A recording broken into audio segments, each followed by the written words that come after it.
സൂര്യൻ അസ്തമിക്കാത്ത സാമ്രാജ്യമെന്നൊരിക്കൽ മേനി പറഞ്ഞിരുന്ന ബ്രിട്ടനിൽ ഇത് അധികാരമാറ്റത്തിന്റെ കാലമാണ്. രാജ്യത്തിന്റെ ചരിത്രത്തിൽ ആദ്യമായി അധികാരത്തിലേറിയ ഹിന്ദുവിനെയും ഇന്ത്യക്കാരനെയും കീർ സ്റ്റാർമർ എന്ന നേതാവും ലേബർ പാർട്ടിയും ബ്രിട്ടന്റെ അധികാരത്തിൽ നിന്നും പുറത്താക്കിയിരിക്കുന്നു. ഇന്ത്യ ഉൾപ്പെടെയുള്ള കോളനികളെ സ്വതന്ത്രമാക്കാൻ തീരുമാനിച്ച അതേ ലേബർ പാർട്ടി തന്നെ ബ്രിട്ടനെ ഒരു വിദേശിയുടെ അധികാരത്തിൽ നിന്നും മോചിപ്പിച്ചിരിക്കുന്നു എന്ന് വേണമെങ്കിൽ അല്പം പൊലിപ്പിച്ച് പറയാം. ഒരു തൊഴിലാളി കുടുംബത്തിൽ ജനിച്ച് പടിപടിയായി വളർന്ന് അവസരം കാത്തിരുന്ന് രാജ്യാധികാരം പിടിച്ച നേതാവാണ് സ്റ്റാർമർ. അതുകൊണ്ട് തന്നെയാണ് ഇന്ന് ലോകം അദ്ദേഹത്തെ ചർച്ച ചെയ്യുന്നത്.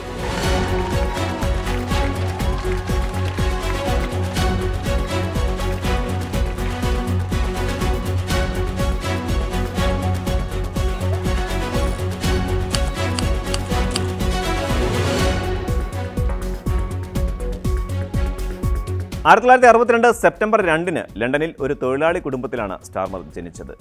ഓക്സ്ഫഡ് പട്ടണത്തോട് ചേർന്ന സറയിലാണ് തൊഴിലാളിയായ പിതാവിനും നഴ്സായ മാതാവിനുമൊപ്പം അദ്ദേഹം തൻ്റെ ബാല്യം ചെലവഴിച്ചത്.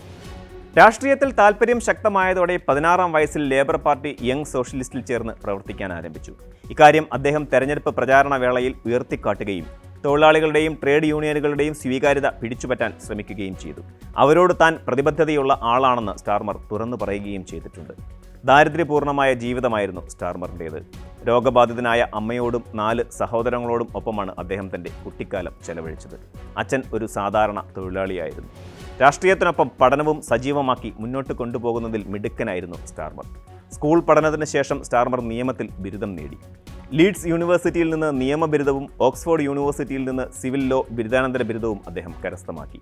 സർവകലാശാലയിൽ നിന്ന് വിദ്യാഭ്യാസം നേടിയ തൊഴിലാളി കുടുംബത്തിലെ ആദ്യ വ്യക്തിയായിരുന്നു കീർ സ്റ്റാർമർ. 1987 മനുഷ്യാവകാശ സംരക്ഷണ മേഖലയിൽ ഒരു ബാരിസ്റ്റർ എന്ന നിലയിലാണ് അദ്ദേഹം തൻ്റെ കരിയർ ആരംഭിച്ചത്. രാഷ്ട്രീയത്തിലേക്ക് എത്തുന്നതിന് മുമ്പ് തന്നെ പുരോഗമന വിഭാഗത്തിൻ്റെയും യാഥാസ്ഥിതിക വിഭാഗത്തിൻ്റെയും വിമർശനം അദ്ദേഹം ഏറ്റുവാങ്ങിയിരുന്നു. കരിയറിൻ്റെ ആദ്യകാലത്ത് വധശിക്ഷയ്ക്ക് വിധേയരായ പ്രതികൾക്കെതിരായി വാദിക്കാൻ അദ്ദേഹം കരീബിയൻ രാജ്യങ്ങളിലേക്ക് യാത്ര ചെയ്തിരുന്നു. തന്നെ പേടിപ്പെടുത്തുന്ന കാര്യമാണ് ഇതെന്നാണ് അദ്ദേഹം വധശിക്ഷയെ വിശേഷിപ്പിച്ചിരുന്നത്. നോർത്തേൺ അയർലൻഡ് പോലീസിംഗ് ബോർഡിൻ്റെ മനുഷ്യാവകാശ ഉപദേഷ്ടാവായി സേവനമനുഷ്ഠിക്കുകയും 2002 ക്വീൻസ് കൗൺസിലറായി നിയമിതനാവുകയും ചെയ്തു. 2003 നോർത്തേൺ അയർലൻഡിലെ പോലീസിംഗ് ബോർഡിൻ്റെ മനുഷ്യാവകാശ ഉപദേഷ്ടാവായി അദ്ദേഹം നിയമിക്കപ്പെട്ടിരുന്നു. 2008 വരെയുള്ള 5 വർഷക്കാലം സ്റ്റാർമർ നിയമോപദേശകനായി തുടർന്നു. 2008 മുതൽ 2013 വരെയുള്ള കാലയളവിൽ പബ്ലിക് പ്രോസിക്യൂഷൻസ് ഡയറക്ടറും ക്രൗൺ പ്രോസിക്യൂഷൻ സർവീസ് മേധാവിയുമായിരുന്നു അദ്ദേഹം. അദ്ദേഹത്തിൻ്റെ രാഷ്ട്രീയ ജീവിതത്തിൽ നിർണായക സ്വാധീനം ചെലുത്തിയ പദവിയായിരുന്നു ഇതെന്ന് പിന്നീട് ഒരിക്കൽ അദ്ദേഹം പറഞ്ഞിട്ടുണ്ട്. ഇക്കാലത്ത് എംപിമാരുടെ ചെലവുകൾ ദുരുപയോഗം ചെയ്ത കേസുകൾക്കും മറ്റും അദ്ദേഹം മേൽനോട്ടം നൽകി. 2008 മുതൽ 2013 വരെ പബ്ലിക് പ്രോസിക്യൂഷൻസ് ഡയറക്ടറായി സ്റ്റാർമർ ജോലി ചെയ്തിരുന്നു. കൊലപാതകം ഉൾപ്പെടെയുള്ള കേസുകൾ കൈകാര്യം ചെയ്യുകയും ചെയ്തു. ഈ കാലയളവിൽ സ്റ്റീഫൻ ലോറൻസ് വധക്കേസ് ഉൾപ്പെടെ നിരവധി പ്രമാദമായ കേസുകളാണ് അദ്ദേഹം ഇക്കാലത്ത് കൈകാര്യം ചെയ്തത്. ക്രിമിനൽ നീതിന്യായത്തിന് നൽകിയ സംഭാവനകൾ കണക്കിലെടുത്ത് 2014 ബക്കിംഗ്ഹാം കൊട്ടാരത്തിൽ വെച്ച് അന്തരിച്ച എലിസബത്ത് രാജ്ഞി അദ്ദേഹത്തെ ആദരിക്കുകയും ചെയ്തിട്ടുണ്ട്. എലിസബത്ത് രാജ്ഞി അദ്ദേഹത്തിന് നൈറ്റ് പദവി നൽകിയെങ്കിലും സർ കീർ സ്റ്റാർമർ എന്ന വിശേഷണം അപൂർവമായി മാത്രമേ അദ്ദേഹം ഉപയോഗിച്ചിരുന്നുള്ളൂ എന്നതും ശ്രദ്ധേയമാണ്. 2015 സ്റ്റാർമറെ തേടി നിർണായക രാഷ്ട്രീയ പദവി എത്തിയത്. ഹൗസ് ഓഫ് കോമൺസിലേക്ക് MP-ആയി തെരഞ്ഞെടുക്കപ്പെട്ടു അദ്ദേഹം. ഇവിടെ നിന്നങ്ങോട്ട് ഒരു തികഞ്ഞ രാഷ്ട്രീയ നേതാവായി വളരുകയായിരുന്നു കീർ സ്റ്റാർമർ. ലേബർ പാർട്ടിയിലെ പ്രധാന റോളുകൾ ഏറ്റെടുത്ത സ്റ്റാർമർ 2015 മുതൽ 2016 വരെ മന്ത്രിയായി സേവനമനുഷ്ഠിച്ചു. 2019 പൊതു തെരഞ്ഞെടുപ്പിൽ ലേബർ പാർട്ടി പരാജയപ്പെട്ടതിനെ തുടർന്ന് ജെറമി കോർബിൻ രാജിവെച്ചതിനെ തുടർന്ന് കീർ സ്റ്റാർമർ 2020 ഏപ്രിലിൽ പ്രതിപക്ഷ നേതാവായി സേവനമനുഷ്ഠിച്ചിട്ടുണ്ട്. തുടർന്നുള്ള നേതൃത്വ തെരഞ്ഞെടുപ്പിൽ സ്റ്റാർമർ ലേബർ നേതാവായി തിരഞ്ഞെടുക്കപ്പെട്ടു. 2019 പൊതു തെരഞ്ഞെടുപ്പിൽ കൺസർവേറ്റീവ് പാർട്ടി 80 സീറ്റുകളുടെ ഭൂരിപക്ഷം നേടിയതോടെ 1935 ശേഷമുള്ള ഏറ്റവും മോശം തെരഞ്ഞെടുപ്പ് പരാജയം ലേബർ ഏറ്റുവാങ്ങി. ലേബർ 203 സീറ്റുകൾ നേടി. 32.2% വോട്ടുകളാണ് അക്കുറി നേടിയത്. ലേബർ പാർട്ടിയുടെ തുടർച്ചയായ 4ാമത്തെ പൊതു തെരഞ്ഞെടുപ്പ് പരാജയമായിരുന്നു ഇത്. ലേബർ പാർട്ടിയുടെ പരാജയത്തെ തുടർന്ന് ലേബർ പാർട്ടിയുടെ നേതൃസ്ഥാനത്ത് നിന്ന് താൻ ഒഴിയുന്നതായി കോർബിൻ പ്രഖ്യാപിക്കുകയും പകരം ആ സ്ഥാനത്തേക്ക് സ്റ്റാർമർ എത്തുകയുമായിരുന്നു. പാർട്ടിയുടെ പരാജയം സ്റ്റാർമർ തൻ്റെ വിജയത്തിലേക്കുള്ള ചവിട്ടുപടിയാക്കി മാറ്റുന്നതാണ് പിന്നീട് ബ്രിട്ടൻ കണ്ടത്. ഭരണപക്ഷത്ത് പ്രധാനമന്ത്രിമാർ മാറി മാറി വന്നത് രാജ്യത്തെ ഭരണയന്ത്രം അസ്ഥിരപ്പെടുമ്പോഴും സ്റ്റാർമർ കാത്തിരുന്നത് രാഷ്ട്രീയ അട്ടിമറിക്കല്ല, മറിച്ച് തൻ്റെ പാർട്ടിക്ക് അനുകൂലമായി ജനവിധിയുണ്ടാകുന്ന പുലരിക്ക് വേണ്ടിയായിരുന്നു. ഇന്ത്യൻ വംശജനായ ഋഷി സുനകിന്റെ നേതൃത്വത്തിലുള്ള ഭരണത്തിനെ തൂത്തെറിഞ്ഞാണ് സ്റ്റാർമറും ലേബർ പാർട്ടിയും ബ്രിട്ടന്റെ അധികാരം പിടിച്ചെടുത്തിരിക്കുന്നത്. ജനവിധി ലേബറുകൾക്ക് അനുകൂലമാകുമെന്ന സർവേ ഫലങ്ങളെ തുടർന്നാണ് അപ്രതീക്ഷിതമായി സുനക് പാർലമെന്റ് പിരിച്ചുവിട്ട് തെരഞ്ഞെടുപ്പ് പ്രഖ്യാപിച്ചത്.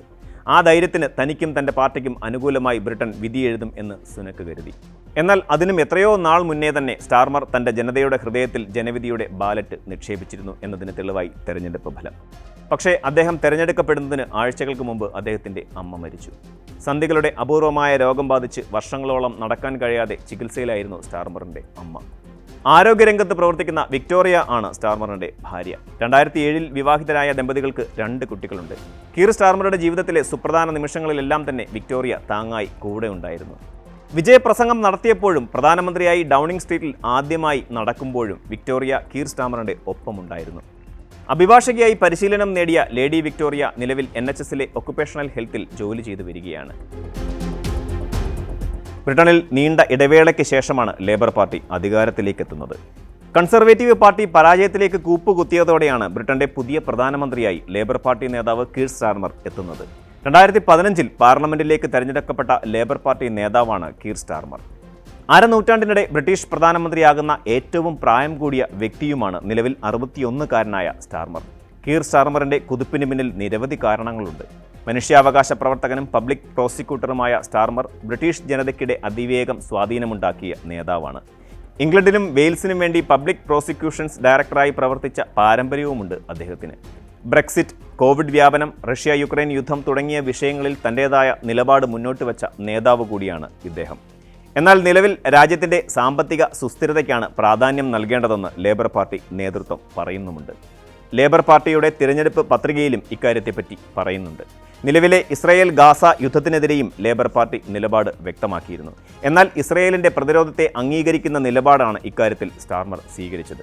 ഗാസയിലേക്കുള്ള വെള്ളവും വൈദ്യുതിയും വരെ വിച്ഛേദിച്ച് ഇസ്രായേൽ യുദ്ധതന്ത്രം ശരിയാണോ എന്ന ചോദ്യത്തിന് ഇസ്രയേലിന് അതിനുള്ള അവകാശമുണ്ടെന്നാണ് താൻ കരുതുന്നതെന്ന മറുപടിയാണ് സ്റ്റാർമർ നൽകിയത്.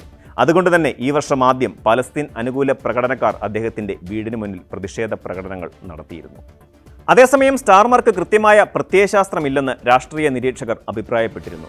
ലേബർ പാർട്ടിയെ നവീകരിക്കാനുള്ള അദ്ദേഹത്തിൻ്റെ താൽപ്പര്യവും പ്രത്യയശാസ്ത്രത്തോടുള്ള നിസ്സംഗതയും വിലയിരുത്തി ചിലർ അദ്ദേഹത്തെ മുൻ പ്രധാനമന്ത്രി ടോണി ബ്ലെയറുമായി താരതമ്യം ചെയ്യുന്നുണ്ട്.